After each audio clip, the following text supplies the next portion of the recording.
আজারবাইজানের বাকুতে প্রধান উপদেষ্টা ডক্টর মোহাম্মদ ইউনূসের সাথে বৈঠক করেছেন দেশটির রাষ্ট্রপতি ইলহাম আলিয়েভ।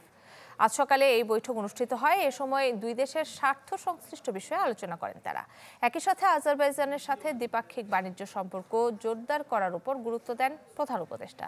আলোচনা হয় জ্বালানি সহযোগিতা, বাণিজ্য ও ব্যবসায়িক অংশীদারিত্ব নিয়েও। 4 দিনের সফর শেষে আজ রাতে দেশে ফেরার কথা রয়েছে ডক্টর মোহাম্মদ ইউনূসের।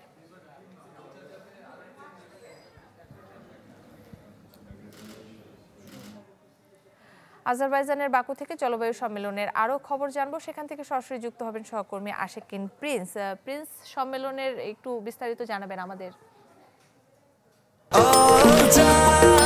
নিশ্চিন্তে খান স্বাস্থ্যকর অল টাইম পান, অল টাইম হেলদি লাইফ।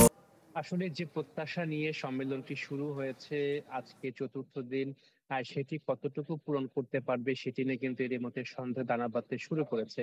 আপনাকে জানিয়ে রাখি যে এবার বলা হচ্ছে ক্লাইমেট ফিনান্স, অর্থাৎ জলবায়ু পরিবর্তনের কারণে যারা ক্ষতিগ্রস্ত হচ্ছে তাদেরকে অর্থ কিভাবে দেয়া হবে, কোন প্রক্রিয়াতে দেয়া হবে, কাদেরকে দেয়া হবে, কি পরিমাণ দেয়া হবে সেটি নিয়ে মূলত আলোচনা একটি বিষয় রয়েছে। তবে এই 4 দিন হয়ে গেছে, এখন পর্যন্ত ক্লাইমেট ফিনান্সটা কিভাবে হবে সেটি কিন্তু এখনো বিশ্ব নেতারা একমত হতে পারেনি। এখন পর্যন্ত মোট 2টি ড্রাফট করা হয়েছিল, এর মধ্যে প্রথম এবং দ্বিতীয়টি এর মধ্যে রিজেক্টেড হয়ে গেছে, কারণ বিশ্ব নেতারা একমত হতে পারেনি। তবে আজকে নতুন একটি ড্রাফট করা হতে পারে, এর উপরে আলোচনা হবে। যদি বিশ্ব নেতারা একমত হতে পারেন তাহলে হয়তোবা নতুন কোনো গোল নির্ধারিত হতে পারে যে আসলে অর্থায়নটা কিভাবে হবে, কাদের করা হবে।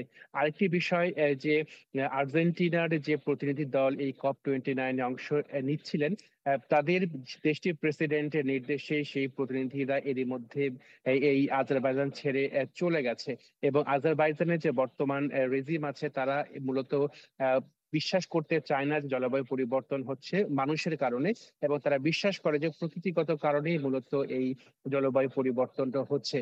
তো আসলে এই বিশ্ব জলবায়ু সম্মেলন কতটুকু সফল হতে পারবে সেটি নিয়ে কিন্তু এর মধ্যে প্রশ্ন দানা বাঁধতে শুরু করেছে। তবে যারা অ্যাক্টিভিস্ট রয়েছেন, যারা বিশ্ব নেতারা ক্ষতিগ্রস্ত দেশ রয়েছে, তারা প্রত্যাশা করছে যে হয়তোবা নতুন কোনো কিছু ঘটতে পারে, কারণ এখনো কিন্তু বেশ কিছুদিন সময় আছে ঐক্যমতে পৌঁছানোর। কাকলি।